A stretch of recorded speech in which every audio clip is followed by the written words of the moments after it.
The old ranch had been mine for less than 72 hours when everything changed.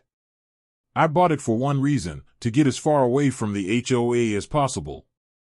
No more surprise finds. No more inspections. No more Karen telling me what I could do on my own property. I thought those days were finally over. On my third morning, I grabbed an old metal detector and started walking across the overgrown pasture, hoping to find an old horseshoe or a forgotten tool. Instead, the detector let out the loudest signal I'd ever heard. Curious, I pushed my shovel into the ground. Just 6 inches down. Clang! The blade struck a solid sheet of steel. Before I could clear away more dirt, I heard engines racing toward my ranch. 3 black SUVs skidded to a stop outside my gate. Out stepped Karen, the same HOA president I'd spent years trying to escape, followed by 2 private security guards and a man carrying a leather briefcase. She didn't ask why I was digging. She didn't ask what I'd found. Instead, she pointed at the hole and shouted, "Stop digging. Cover it up right now." I stared at her in disbelief. "This ranch isn't even inside your HOA," I said. For a split second, Karen's confident expression disappeared. Then she whispered words that made my blood run cold. "You were never supposed to find that." At that moment, I realized I hadn't uncovered buried metal. I'd uncovered a secret the HOA had been protecting for decades.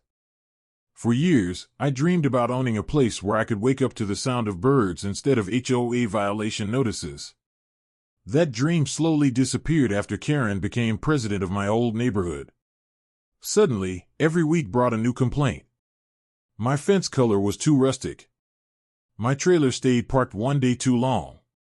Even my American flag pole was supposedly an inch taller than the community allowed. It stopped feeling like home. So I sold my house and promised myself one thing: my next property would be somewhere the HOA could never touch. That's when I found the old ranch. It sat several miles outside town, surrounded by open fields and aging oak trees. The listing described it as a fixer-upper with endless potential, but what caught my attention wasn't the worn-out barn or the neglected pasture, it was the words "outside HOA boundaries." The price seemed unbelievably low. When I asked the real estate agent why no one wanted it, she hesitated before saying, "Most buyers lose interest after talking to the locals." I didn't think much of it until moving day. As I unloaded my truck, an elderly rancher from the neighboring property drove over to introduce himself. After welcoming me, his eyes drifted toward the back pasture. "You planning to clean all that up?" he asked. "I sure am," I replied. "Might even do some digging for new fence posts." The old man's smile disappeared. He took a slow breath before speaking. "Son, people don't avoid this ranch because it's haunted. They avoid it because certain folks have spent 30 years making sure nobody digs deep enough to uncover what they buried." Then he climbed back into his truck and drove away, leaving me alone with more questions than answers. The morning after my conversation with the old rancher, I decided to double-check every property document from the closing. I spread the deed, county survey, and boundary maps across my kitchen table. Everything matched perfectly. My ranch was completely outside the HOA. Karen had no legal authority over a single inch of it. I figured that would be the end of it. I couldn't have been more wrong. Just before noon, 3 black SUVs pulled up outside my gate again. Karen stepped out carrying a thick folder, followed by 2 private security guards and the same attorney I'd seen before. "You need to stop all excavation immediately," she demanded. "Our latest survey shows that part of your ranch actually belongs to the HOA." She handed me a map covered with fresh red boundary lines. I looked at it for less than a minute before handing it back. "This isn't an official county survey." "It is now," the attorney replied confidently. Instead of arguing, I called the county surveyor's office and asked someone to come out. An hour later, the surveyor arrived with the official records. After comparing every marker and GPS coordinate, he looked directly at Karen. "The legal boundary hasn't changed," he said. "This ranch has never been part of the HOA." Karen forced a smile, but I could see panic creeping into her eyes. She gathered her papers and left without another word. That night, things took a darker turn. A drone hovered over the exact spot where I'd found the metal signal. Around midnight, my security cameras caught a pickup truck stopping outside my fence. Two masked men climbed out. Instead of coming after me, they walked straight to my excavator. The next morning, I discovered its hydraulic hose had been sliced clean through. Someone wasn't trying to scare me anymore. They were trying to make sure I never dug another inch of my own land. The damaged hydraulic hose only confirmed what I already suspected. Whatever was buried beneath my ranch mattered enough for someone to risk trespassing and vandalism. They weren't trying to steal my equipment, they were trying to stop me from reaching whatever was hidden underground. By noon, I'd replaced the hose and rented a second excavator as a backup. If someone planned to sabotage my work again, they were going to have a much harder time. Before starting, I swept the area once more with my metal detector. The machine immediately exploded with the same deafening signal. I eased the excavator forward and carefully peeled away another layer of dirt. Then the bucket scraped across steel. This time, enough of it was exposed for me to see its shape. It wasn't a pipe or an old piece of farm machinery. It was a massive rectangular steel hatch, nearly 12 feet long, reinforced with thick concrete around its edges. Years of dirt had hidden it completely. Kneeling beside it, I brushed away the remaining soil with my gloves until faded markings appeared on the surface. There was an old county survey seal stamped into one corner, along with a serial number that looked decades old. My pulse quickened. Just as I reached for a pry bar, a convoy of black SUVs came flying down the dirt road. Karen jumped out before the vehicles had even stopped. "Don't touch that hatch," she screamed. This time, the HOA attorney walked beside her carrying a metal briefcase. He set it on the hood of my truck, opened it, and slid a document toward me.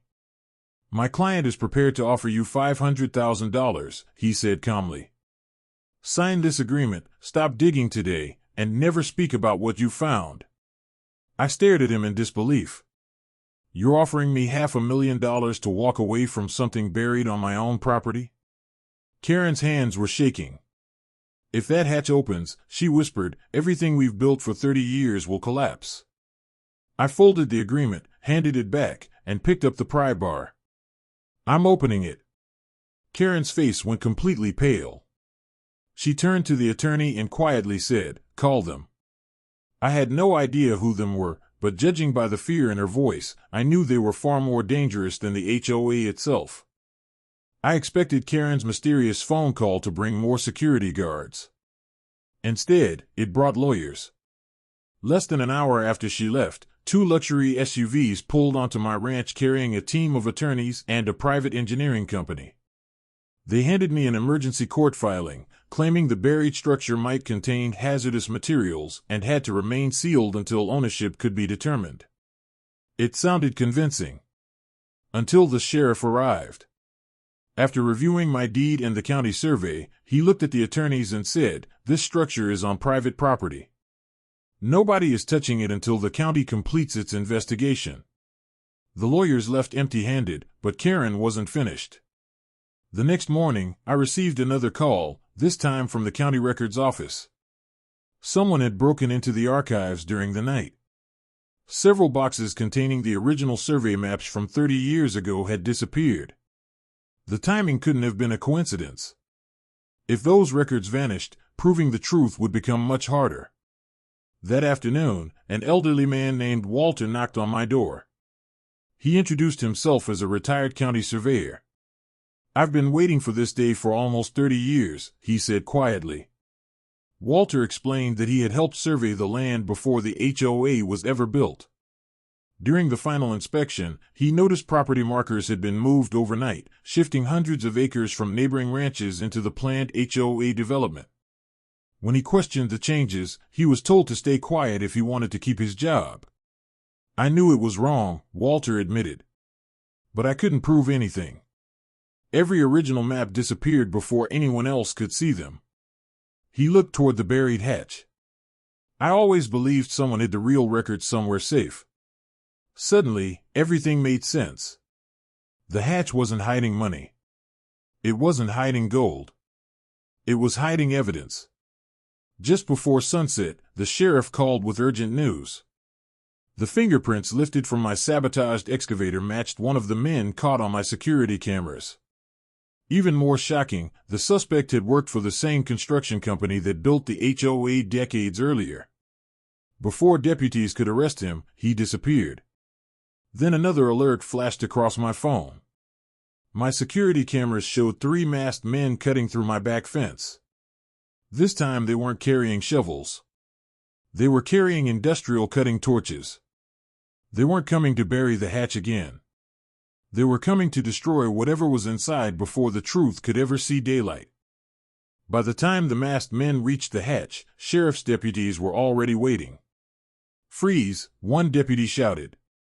The men dropped their cutting torches and ran in different directions across the pasture, but they didn't get far. Within minutes, all 3 were in handcuffs. One of them turned out to be the construction foreman who had worked on the original HOA development nearly 30 years earlier. The next morning, under a court order and with county officials present, the massive steel hatch was finally opened. It creaked loudly as decades of rust gave way. Everyone expected to see buried treasure. Instead, they found dozens of waterproof steel boxes stacked neatly inside a reinforced underground vault. Each box was carefully labeled. County officials opened the first one.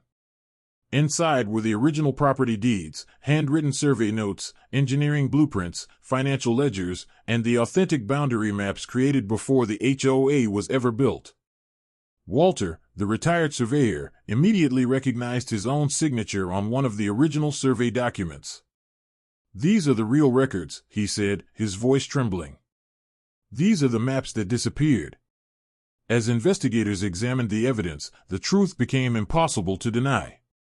The original HOA developers had deliberately moved survey markers, altered official boundary maps, and illegally claimed hundreds of acres that belonged to neighboring ranch owners. The underground vault had been built for one purpose: to hide every piece of evidence that could expose the fraud. Then investigators made one final discovery. Inside the last steel box was a leather-bound journal containing meeting notes from the developers. Karen's family name appeared throughout its pages. The journal revealed that her father had helped organize the entire cover-up, and years later, Karen became HOA president to make sure no one ever questioned those stolen boundaries. Standing beside the open vault, Karen lowered her head without saying a word. After 30 years of lies, the secret buried beneath my ranch had finally reached the surface, and there was no burying it again. Within days, the story spread far beyond our small county.